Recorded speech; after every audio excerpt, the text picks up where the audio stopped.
Hello అండి అందరికీ. So ఇదండి సంక్రాంతి స్పెషల్ ముగ్గులనమాట. గీతల ముగ్గులు ఇవి. సంక్రాంతి నిలబెట్టినప్పటి నుంచి సంక్రాంతి అయిపోయేదాకా వేసుకుంటారు ఇంటి ముందు. మాకేందంటే బ్యాక్ సైడ్ ఎవరు తొక్కే వాళ్ళు లేరు కాబట్టి ఎలా వేసిన ముగ్గు అలానే ఉంటుంది. సంక్రాంతి నిలబెట్టి అప్పటి నుంచి మా అమ్మ వేస్తూనే ఉంది. మధ్యలో ఒక 2 డేస్ మా అమ్మ వాళ్ళ ఇంటికి వెళ్ళాం కాబట్టి వేయలేదు. అందుకనే 2 ముగ్గులు మిస్ అవుతాయి. రోజుకొక ముగ్గు ఇలా వీడియో తీసి వారానికి ఒకసారి నేను వీడియో పెడతాను.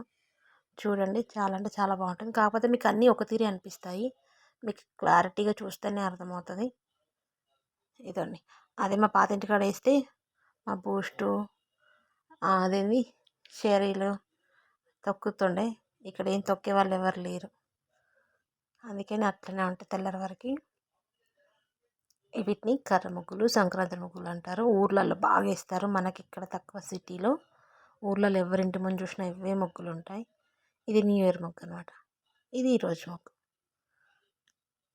ముగ్గులన్నీ ఎలా ఉన్నాయో కామెంట్ చేయండి. ఇప్పటి నుంచి వారానికి ఒకసారి వీడియో పెడతాను.